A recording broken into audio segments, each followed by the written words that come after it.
All right, well, let's get started. So we'll just go around the Zoom room and we'll have everyone briefly say their names, pronouns, Thank you so much company, for joining us position, for our panel on artists and clients. We're just going to so let's get started with Corynne. Corynne, you're on mute. Hi, everybody. My name's Corynne. I am the Chief Operations Officer for New Management, and my clients consist of Nitty Gritty, Side Piece, Henry Fong, Candy, and Arias. Awesome. Thank you so much. And how about you, Deneia? Hi, my name is Deneia. My pronouns are she, her. I am a new member of the Rock Nation management team. I'm a marketing manager over there, but specifically for management clients, not label. My roster right now is Meg Thee Stallion, Moneybag Yo, Jazzy, Kelly Rowland, Tinashe, Robin Thicke, Miguel, Static Selecta, and there's several more. But that's what we're working on, just to not sound like, I do everything. All of our clients have managers, day-to-days, marketing leads, and digital leads as well. So that's me. Awesome. Thank you so much. And how about you, Brigitte? Gonna unmute. Hi, I'm Brigitte. I work at a company called Rividia. I've been a manager for a while. We're also a marketing agency. On the marketing side, we work with like Lauren Daigle, a bunch of different artists. On management, we have Indy G, Jackson Wooten, The Weeks, and many more. So, and yes, in the 90s, I managed Rage Against the Machine because I think that's on something out there for about 10, 11 years. So. Great. And how about you, Andi? Hey, I'm Andi. I use she and they pronouns. I'm the co-founder of Citrine Management, and my roster currently consists of Halfwave, Chastity Bell, Emily Rio, and I know it's kind of outlandish to some people, but I manage a photographer who goes by Tanya Thilson, and also a hairstylist who's a very good friend of mine, and she goes by Goodbye Horse Girl. That's great. How about you, Kelly? Hey everybody, I'm Kelly Cressen. I got my start in the industry as an entertainment attorney, practiced with that for about 4 years until making the jump to management. I currently manage an act called Kaleo. It's a 5-piece rock band out of Iceland. I'm on the Breland team. I oversee a couple more developing artists named Knox Holloway, Furby, and the Samantha Ronson Project. And I'm excited to be here. Thanks for having me. Thank you. And how about you, Xtine? Hi, everyone. My name is Xtine Prince. I am an A&R at Republic Records, as well as head of operations for Imperial Distribution. And I also run a management company called The Blind Youth, where we manage an amazing artist named Duckworth, developing artist, R&B artist Alex Molly, as well as Trinidadian Latin R&B artist named Late Night Jiggy. And yeah, I'm also happy to be here. Great. Well, this is really just an amazing lineup today. So like I said, thank you all for joining us today. So I'll throw it over to Mia to kick us off with the first question. Yes, so the first question is, what personality traits and or skills does an aspiring artist manager need in order to be successful in this role?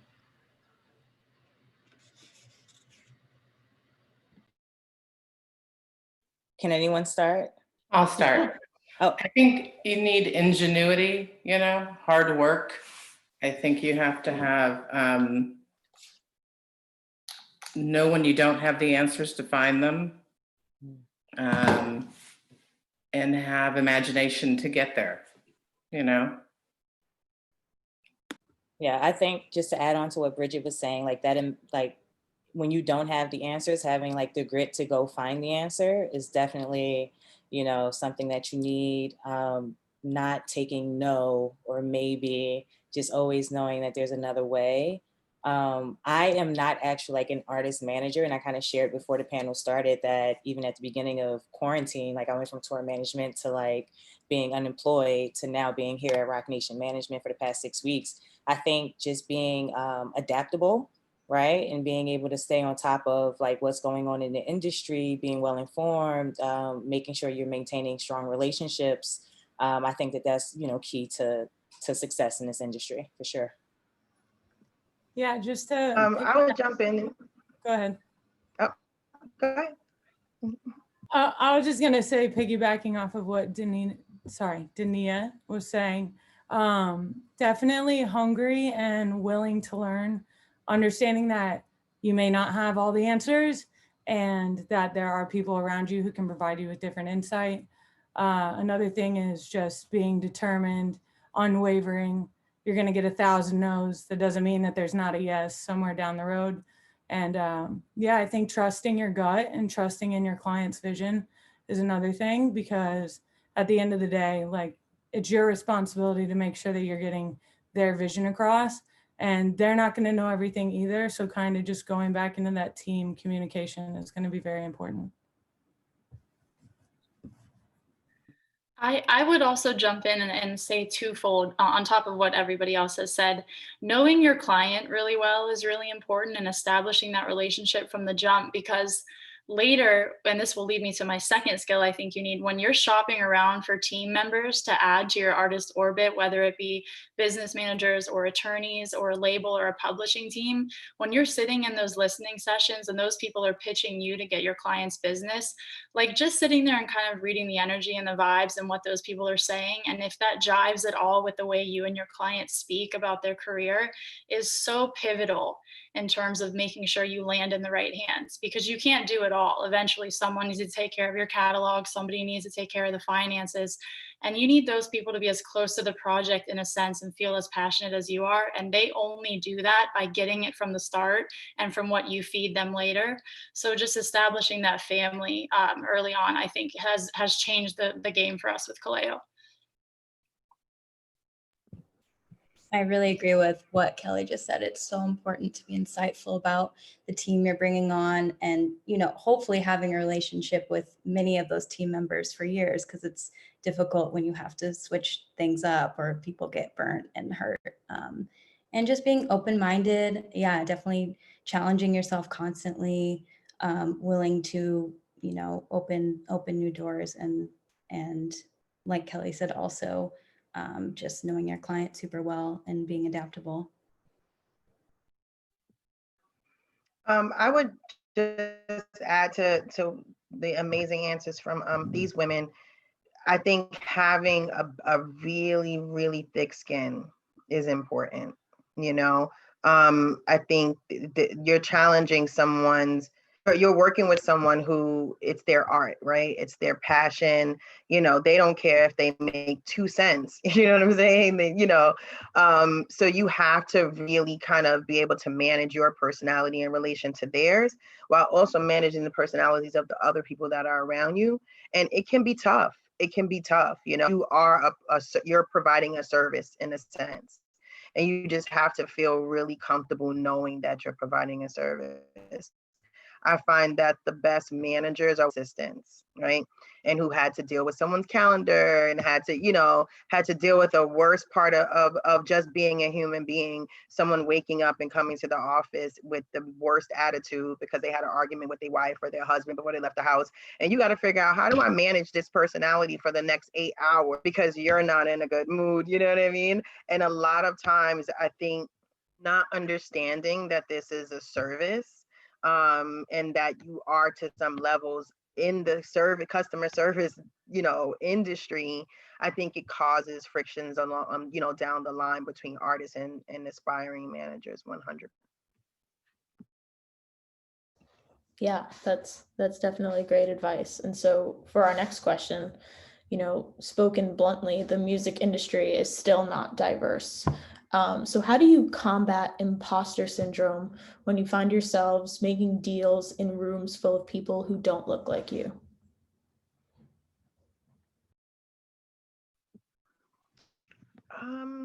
I'll jump in here. This has happened to me a handful of times. And I'm pretty sure probably all of these amazing individuals could say the same.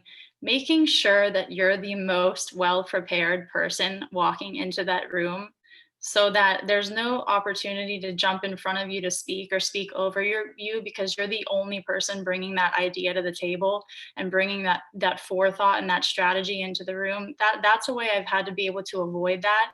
But there's been the moments where and I'm sure everybody can speak to this. I'll say something, it gets spoken over, and then 10 minutes later, the same idea is brought up, and it's the one that's rolled with. But just over preparation, and then self-confidence, and reading the room. And when there's a gap to speak and say something powerful, saving your most powerful statement for that moment. It's people skills, it's strategizing, it's street smarts, it's all the things that really are instinctual that this job demands, on top of being able to schedule and pick amazing business partners. It's really being able to be in that meeting and strategize it while you're in there. But the preparation is so key, I think. I think also, having started in the 90s myself, it's gotten better, but I think you're right completely about being prepared, and you just have to do an extra amazing job. And that's just the way it is. And I think you just roll past them, I think it's getting better. It certainly is better in the last 10 years than when I started. So I think there are more and more, and I was young when I started, which even makes you more handicapped. They think you're young, and you just have to you have to know when to ask the questions that you don't have the answers to, and make sure you come prepared. Yeah, I agree with Brigitte and Kelly. And, just to, add to it, being prepared is super key, but kind of going back to Xtina's response to the first question, having that thick skin too, and kind of know, it kind of comes with the territory. Unfortunately, you have to the confidence and the belief in your ideas. There are going to be people who challenge your ideas, not because they have a better one, or not because they think that your idea is bad, but simply because it is in their nature to challenge an idea, and know that it's not personal. No one's saying that you don't matter or you don't belong, but go ahead, Brigitte. What were you about to say? I think in management, it's a little easier than if you're working in a corporate setting, because I've had a lot of friends at labels who definitely get, their idea suddenly doesn't matter, but if someone else reiterates it, somehow it's that guy's idea and it goes over well.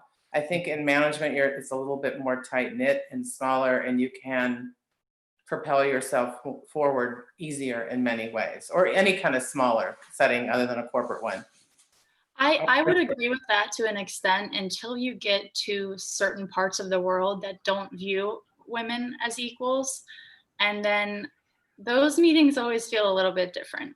I mean, they're always looking behind me for the real manager, and I'm like, no, it's me. So I totally agree, but you're always going to have those moments in those geographical territories that just really throw you for a loop. I also find that, and it took me a while to even come to this realization in my own career, I always try to figure out how to be a different type of me in the room with these people, and with different people, whether it's different complexion, or or background, or male, female, or whatever. I had to learn how to be myself. Right? I have to walk in the room knowing I'm dope. Period. I am dope. And when I walk out of this room, you're going to follow me on Instagram, or you're going to want to speak to me again. And even if it didn't seem to go well, you're going to find value in me. And I think a lot of times when you go and you try to be, I guess, over prepared, you miss out on that. You miss out on just really just being your genuinely amazing self, Yeah, I think Xtine kind of hit it straight on the head. You definitely just have to walk into the room like you own it. And a lot of that comes from being prepared. If you know what you're talking about, there's not going to be anybody that's going to come on top of you and try to steal your idea or claim it as their own or anything else, because you're going to have that impact off rip. The second that you say it, everybody's going to look and be recognizing that you are the one that had the idea. In the same instance, I've had a lot of people kind of look behind me for the man behind me, except like expecting them to give me a nod of approval or something like that, or even kind of redirect the question to somebody else. But if you have your team in that scenario and they know to refer it back to you, then that also leaves a lasting statement like, oh, you know, I tried to talk to this guy on the side about it and they redirected me back to her. And I think that, you know, as long as you have the confidence and your team is prepared and you're prepared, that you're going to be successful and have that lasting impression where people want to follow you on Instagram and, you know, really get to know who you are after the fact. And to add to that also, like, don't be afraid to make a mistake. Like, don't be afraid to not be liked. Like, you know, because you don't get better at being, you know, to at being the smartest in the room or the loudest in the room or anything in the room unless you make mistakes. I think, you know, walking into the room being comfortable with the idea that this might not go well is the best thing that you can do for yourself. I really agree with you, Xtine. Like, I don't know, I feel like I got into management because I saw so many like white cis male managers acting like they knew everything all the time. And I'm like, why are they doing it? Or it's more about their brand or their image instead of the artist vision and the artist career. And I agree, if you walk in, I do think you should be prepared to an extent, you know the team's history, the label, publisher, agent, whatever, but definitely just bring in your vision and the artist's vision and be confident, like, you know, the artist best, and you should be bringing in new ideas and creativity with that.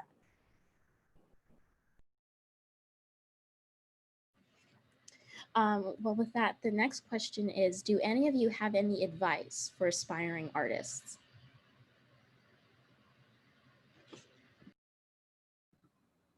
Figure out the message you want attached to your brand.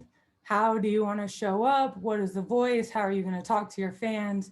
Is there anything that you feel so ingrained in your system that you have to present to the world? Colors, what is your sound going to be? All of it, the language you're going to use and the lyrics. Just understand who you are as an artist and effectively communicate that to the team around you so they can bring your vision to life. Yeah, I agree with Corynne all the way. And I think it's especially important for a new artist to kind of have an idea of who they are, what they stand for, because as your team gets bigger, the last thing you need is for everyone else's influence to manipulate and change yours. And then, like, I think we've all can call out an artist who didn't know who they were. And then, you know, they were essentially just influenced by the team around them, and it doesn't always work out, essentially.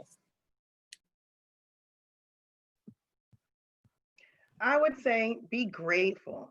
Like, I mean, first and foremost, like, be grateful that there's people around you that actually want to help you make your dreams come true, right? You're not a fireman or, you know, or EMS. Like, you know, this is literally people that are putting their lives, their livelihood, you know, attention to their family, their children, you know, even their own personal goals to the side to help you make your dreams come true. That is, to me, I think I'm crazy. I think I'm crazy just even being a manager. Like, why would I ever want to sign up? Why would I want to sign up to help somebody else, you know, live out a dream, you know?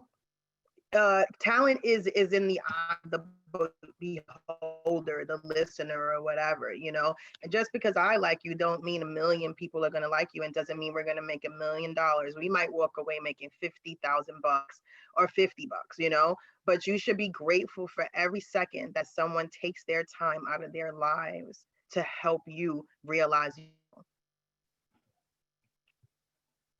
I think you also want to work hard. You know, none of us want to take on an artist that we're working twice as hard as they are. You want to care about your career. I think you're spot on about having some humility and be grateful. It goes a long way, you know, like an artist that's smart enough to work that room, you know, and be genuine and thankful for someone's time. They remember it. So. I love everything that was just said by everyone, but yeah, on top of your branding and message, just be yourself. Like, yeah, and know the kind of people you want to be around as your team. Like I said earlier, you know, hopefully that could be for years and years, and you know, like Xtina said, be grateful. And if maybe you're not ready for a team, like not everyone needs a manager yet or a booking agent, you know, surround yourself with like-minded artists or artists you respect and admire. Maybe don't compare yourself to other artists all the time, but I think community is obviously really key in making those music scenes. And, you know, I think we do need that now more than ever, living in this more virtual time.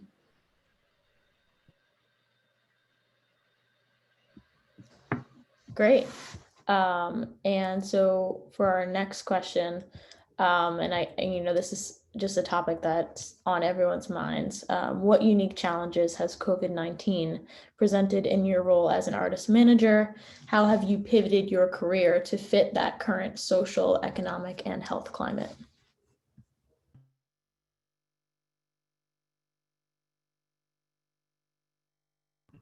Just a small question there. I think with, you know, the obvious, you know, artists cannot tour, right? There is no live business right now. So I think for me, what I decided to do was spend this time really developing the brands and the art so that when we get to the other side of this madness, they're, you know, they're ready to go, you know, and some artists are farther along, you know, but they're all putting out music, you know, like we have a lot of developing artists, but they are all putting out music. They've been putting out music. They're dropping merch. They're doing other things, you know, they're streaming, they're trying different things. I think that's what you kind of have to do. You have to pivot to that. We're lucky we have a marketing agency as well. So we have that side of the business that's retainer based. But I think if artists have to create, you know, they have to make music, put it out, get it out, you know. So that's what we've been doing, or I've been doing, and waiting. But I think it's going to be great. We just have to get to the other side soon. Yeah, in the electronic space, obviously, I would say 90% of the income generated is from touring. So we have had to look for other ways to generate money during this downtime. One of them has definitely been merch. It's allowed us through creativity to kind of go make things outside of t-shirts and hoodies. We've done like some really cool creative things like skateboard decks and shoelaces and things that we probably wouldn't have put any attention to while we were touring nonstop. But now you have the ability to kind of, you know, sit back and reassess. We've done a lot of live streaming. I have learned quite a bit about chasing down royalties and have been more in contact with record labels than I've ever been before. But I've been able to update all my artist catalogs and make sure that we are, you know, caught up. And another thing is I've just really been encouraging creativity and self-exploration with the artists. Now I think they have an opportunity to release music and content that may necessarily not have been the best idea when they were touring nonstop. But now they have an opportunity to just kind of look deeper and release stuff and, you know, play around with music that, you know, may go the distance or may disappear when COVID's over.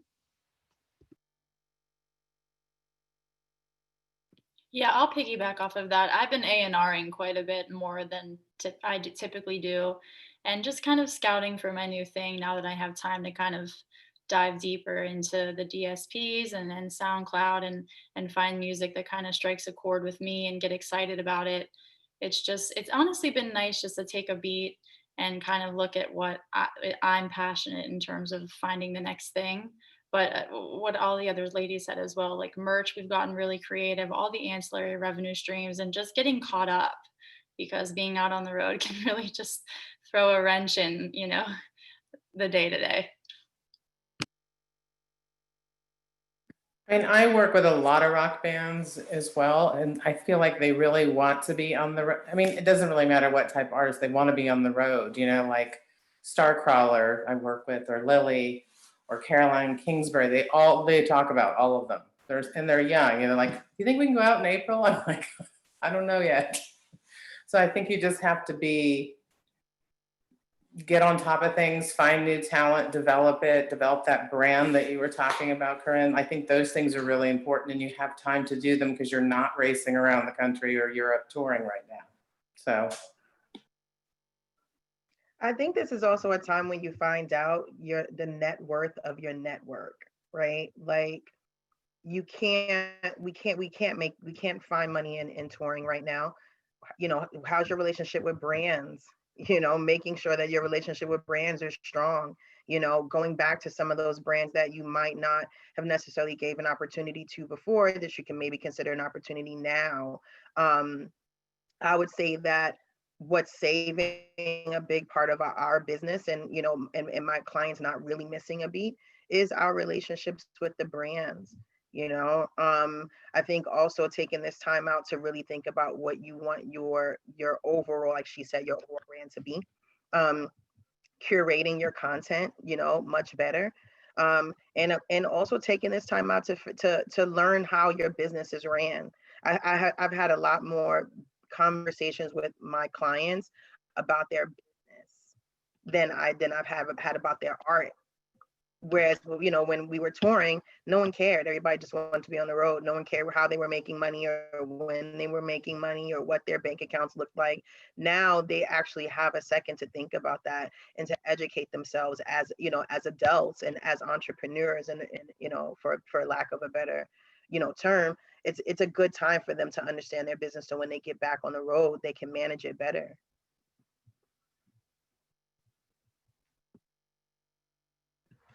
Great. Well, I think with that, we're ready to jump into the Q&A section. Let's see who we have lined up first.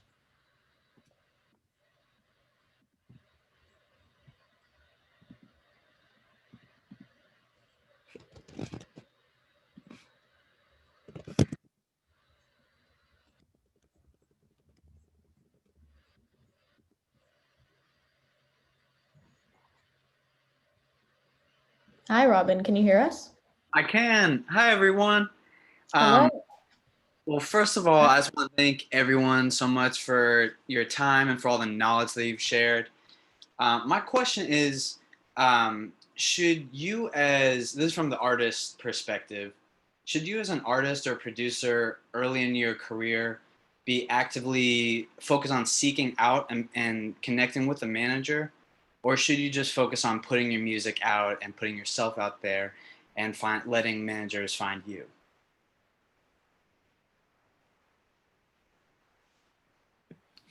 maybe you can do both.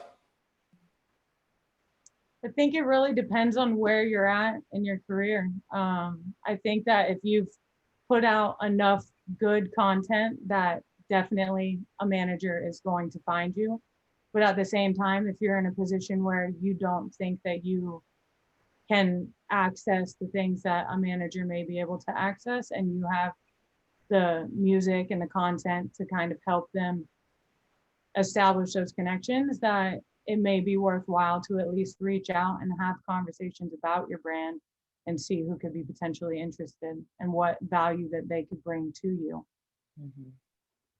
Yeah, I agree with Corynne, especially the part where she says, like, if you have like the music and the content that can help them go out and essentially like just establish some type of rapport, relationships, or just opportunities for you, I think it's like your manager has to have something to manage, right? Like, so yeah, so you make sure your content is there, your music is there, that you've studied and done your part, you know? Agreed, totally.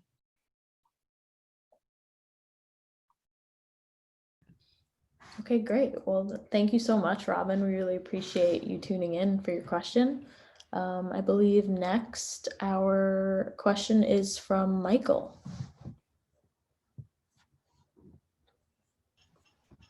Hi, can you hear me? Yes. Yes. Hi, thank you all so much for doing this panel. This has been so informative so far. My question was, is there a certain limit that you reach as a manager with your artists where you have to just step back and admit that the relationship is not working out and maybe they need to find a different manager? That's a very interesting question. I think that managing an artist is like a relationship.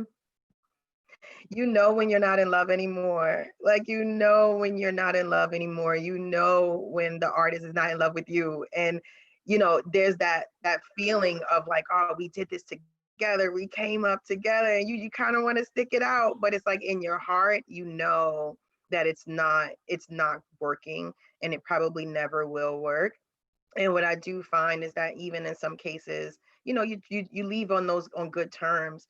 A lot of times you find yourself back to each other, like when I say managing an artist is like a relationship, it is really like it's really like being in a relationship. So yeah, I think you can hit a space where you feel like it's not working, but usually when you get there, y'all both know that you're there. I totally agree with Xtine. When you know that it is not there anymore, I have been in those scenarios where started from the ground up, you built everything together, but at the end of the day, whether it's personality clashes or difference in vision, which a lot of times it can be that you start with the same vision in mind, and as you grow, you think that they should do this, this, and this, and they could be here. They want to do this, this, and this, and end up over here. And at that point in time, you really do just have to reassess, is this bringing, joy? Are you happy? Is it worth all of the stress for the money? Are you guys seeing eye to eye? And, if those questions end with a no, then probably time to, go your separate ways. Yeah, I agree with both Xtine and Corynne. It is like a marriage, and you want it to last as long as possible. And if the communication isn't working, I think Brigitte touched on this earlier too, like if the artist also isn't willing to work hard and like also show the same effort you're putting in, usually that doesn't seem to work so well, at least for me personally.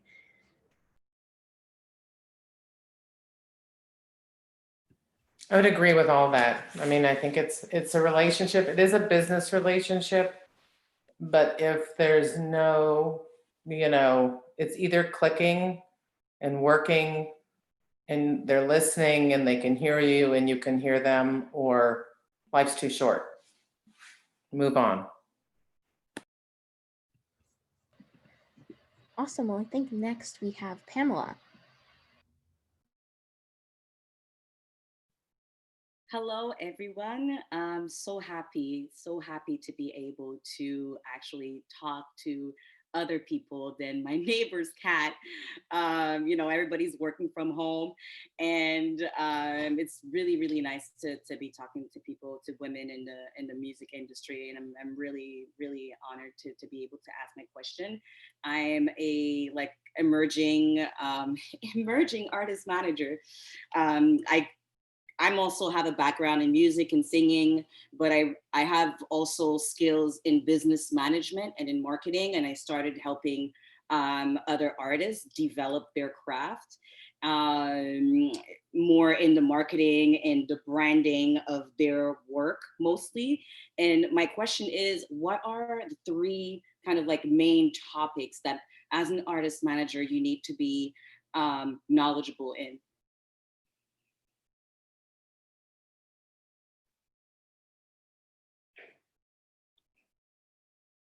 Well, I will jump out on something that I've, taken upon myself to learn more about, and it's really just publishing, which is, I don't even know where to start, but it is a whirlwind. I was working with, prior to my current position, I was working with independent songwriters and producers, and one of the producers in particular was 12 years into a deal where they were giving 50% of their publishing. It was just really, really bad. And it's one of those things where it's so easy to happen. And I think if you can just familiarize yourself and educate yourself in the publishing side of the business, it'll be worth it, period. I definitely agree that publishing is crazy important. It's also very confusing when you're first diving into it. So have conversations with people around you who can provide insight, because it is a rabbit hole and it's very easy to get things mixed up. I'd say another thing is definitely your network. Go out of your way just to say hi to people, to make new connections. You never know when they might have an opportunity for you, or you can provide an opportunity for them, or the different, things that you could discuss and learn along the way. And then the last thing I would say would definitely be just interpersonal skills, the way that you communicate with your artist or your team, or, people outside of that umbrella, whether it's different promoters or, venues, tour managers. The list goes on and on and on for the amount of different people you're going to have to deal with.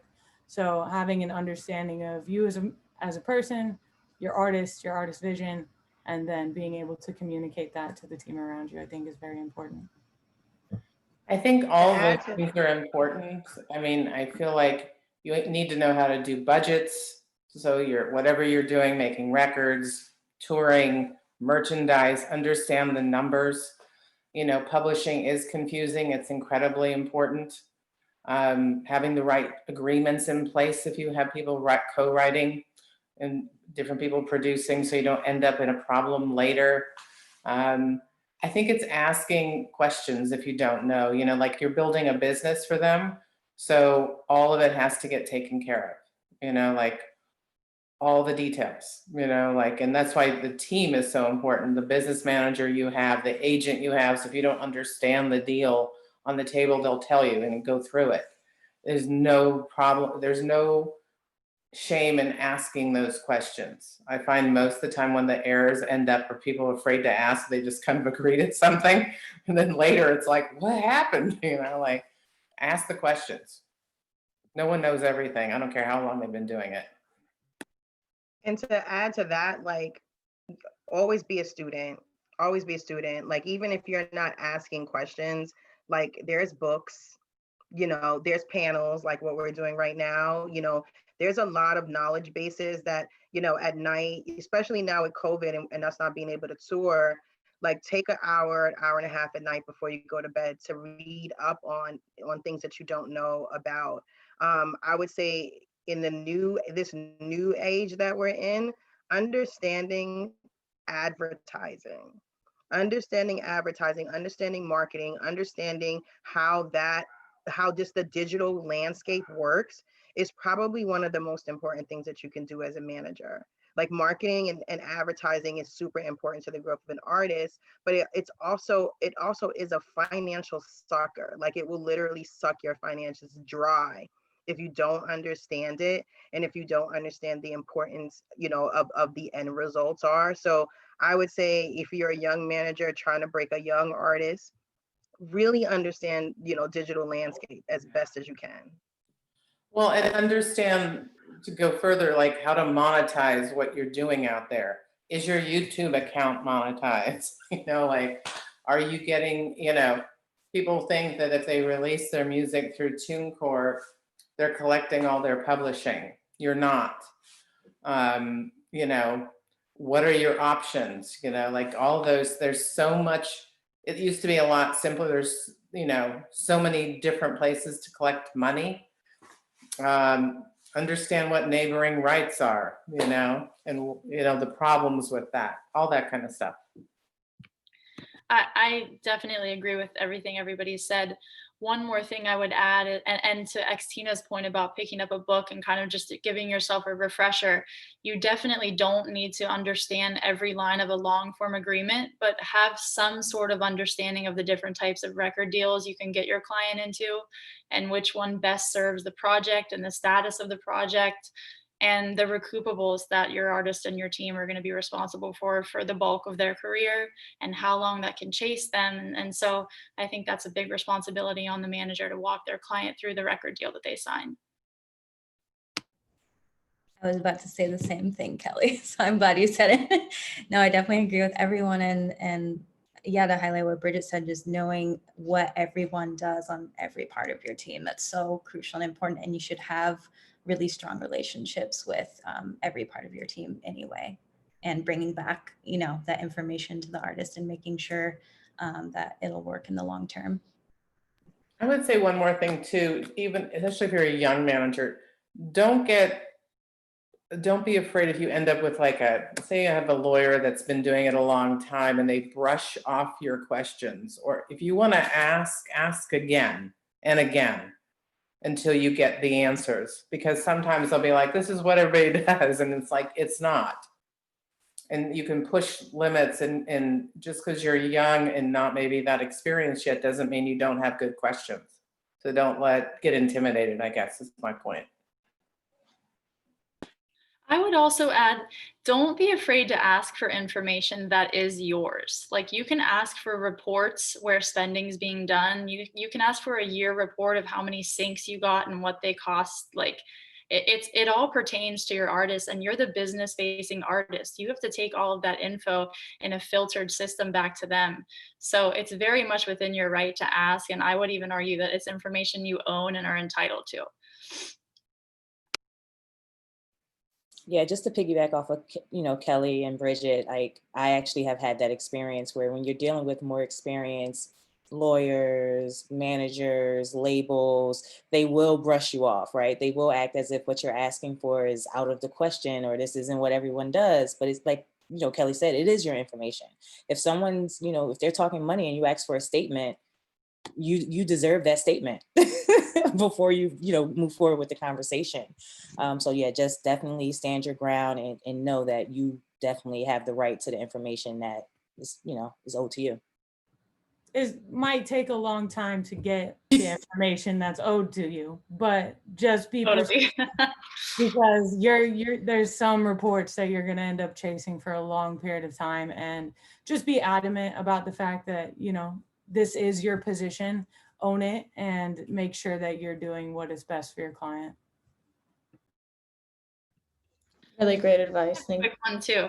I'll just go for it, Kelly. I have a really great cease and desist letter just drafted that you can change the name of and add to, so you don't have to go to a lawyer every time to get someone on Instagram or SoundCloud to stop using your master. People respond well to a cease and desist pretty well. Yeah, I definitely imagine. But yeah, thank you so much, everyone. And thank you to our attendees for submitting all of your really great questions.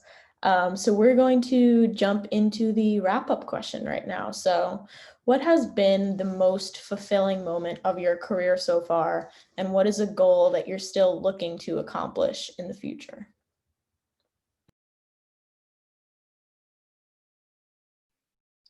I will go because I have probably the least amount of experience on the management side here. So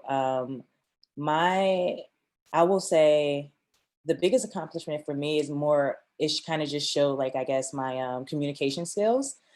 Brandy and Monica, R&B singers, years ago, I was working with them and they had to do a show together. And it was really, we had some communication issues earlier in the day. Right. And it was just really hard to get it across the line, but really communicating between two managers. Long story short, it was the second performance of The Boy Is Mine that they've ever done together. But it almost didn't happen because of miscommunication with a makeup artist, that type of thing, So you start the day with fuck this, I'm not doing anything. I'm not talking to anyone. The day is over. I'm going home. And really just trying to communicate with the artists, communicate with the teams, the managers, the client, and it really driving home that communication, being able to talk people off the ledge, conflict resolution, negotiation, all of that kind of came into place. But that was probably my biggest accomplishment because I didn't think that was going to happen. And just something I'm looking forward to for me as new to the Roc Nation team, and understanding just the place that we are in as an industry and everything like that. Traditionally, I would think I would want to be super creative, and I'm thinking brands, and I'm thinking, how do we just, do something that's outside of the box? But money is what, I have clients who are I don't want to be creative. I want money. So it's fuck the creative idea. Is there a check attached to that? So for me now, and kind of thinking about where we are, it's how can we be creative and incredibly creative, but still, bring money to our clients. For me, that's just the challenge right now because we really don't know when touring is going to, return the way it was before.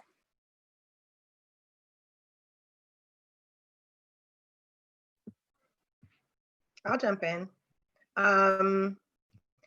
My biggest, I would say my overall biggest moment is when I knew that my artist, who was born, you know, in the hood of Los Angeles, you know, South Central, went and played Barcelona, and the street was filled with thousands and thousands and thousands and thousands of people.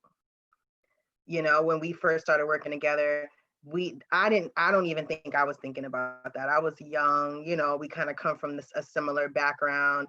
And I don't think never saw being successful in music as being in Barcelona, you know, walking the streets, you know, with a hotel fully paid for, like, you know.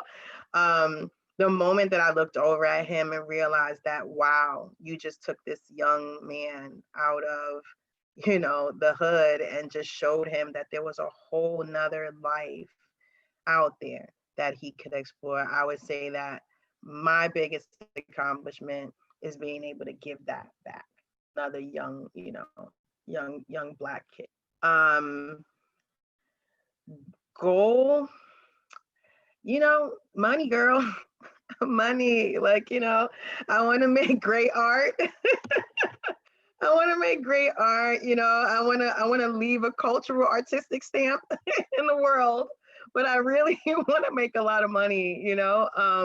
Knowing that there is that opportunity out here, able to balance being financially comfortable and also actually delivering amazing art is, you know, that's great. So I would say my goal is to be able to look at my artist and know that you can eat for the rest of your life on your equity.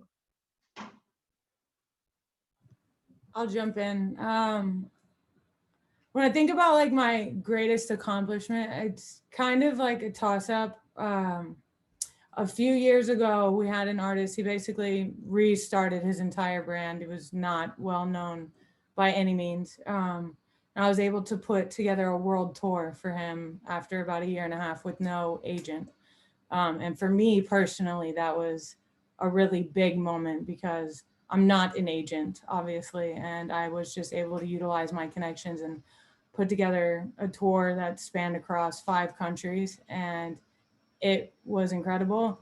And it led to the moment, which I think is equally comparable, which would be EDC Las Vegas last year when we walked up and there was 70,000 people in the crowd just screaming. And it really moved me to tears. It was like one of those moments like, wow, like we're really doing this. And as far as my goal, I think a Grammy would be amazing. An American Grammy would be, you know, incredible. I think also performing at an award show like the Billboard Music Awards, the VMAs, the Grammys, something like that would just be really surreal and bring it all together. I'll go. I guess I'm proud of like the artists I've worked with. You know, I've been fortunate. I started with an artist that blew up, you know, Rage Against the Machine and L7, both artists with a point of view that was very strong, which I like, and I like career artists. I think for me, probably back then, the thing I was proudest of was when we put together an amphitheater tour, and I stressed over every detail and like, you know, and it sold out in like 3 minutes, you know, like we didn't have to advertise, just put it up and it, you know, different time. And I think now, and they were, both artists were important to the beginning of my career, you know, like as a human and as a business person. I think today it's the same. You know, I want to work with career artists. I want to do the same things. It's streaming, it's not selling CDs, you know, like, but make great art that's compelling, that will last, that people will play in 20 years and give a shit about. That's what I want to do. Am I last, everybody? Most rewarding, it's a toss-up. There was a moment kind of similar to Corynne's where we were asked by the Rolling Stones to open for them, and I was actually able to be there for that one. And just walking down out of our suite to the stage and passing Mick and the guys, it was just very, very surreal. And they had asked for Kaleo by invitation. They really wanted us there. So it just was a really special night. And my parents were able to be there in the audience. So that was just a magical moment. And goals, I really piggyback off of everybody's. I mean, I want to win in a big way, but the right way. I want to win through compelling music and art that stands the test of time, and just make a lasting impression on artists and clients and fans' lives in the most values-driven, real way, truly. I'm gonna jump in. Yeah, I mean, I can't agree with everyone else anymore. I would say my biggest accomplishments overall, and only starting a few years ago, just anytime we sign a deal, whether it's with a label or publishing that the artist is just super stoked about, and we started from playing or I would like see some of my clients at 50 to 100 cap rooms, and now they're signing like a real deal, and it's a bummer because this last year I feel like some of my clients were meant to do some bigger things, and that's okay because we're trying to figure out the next steps, and we all want to stay together and keep working together, and that's my biggest goal, is just to get through COVID and get to the other side so we can be at shows again and in-person meetings, and like you guys also said, making like a lasting impression. I think that's so important. Yeah, thank you so much, everyone, for sharing those moments throughout your career. I'm sure all of our listeners got goosebumps and chills just like I did. So thank you all for being a little bit vulnerable there. Well, with that, thank you all so much for attending, and to our wonderful panelists for coming on. We all really enjoyed this. And for those of you who are new, you can find out about our next panel by going onto our website and subscribing to our newsletter, or just following us on social media. It's just at Color Music Collective for everything. But thank you all so much again, and I hope everyone has a great rest of your evening. Thank you, everyone, so much. Thank you for having me. Thank you all. Thank you. Thanks, everybody. Bye. Bye. Have a good night. Bye.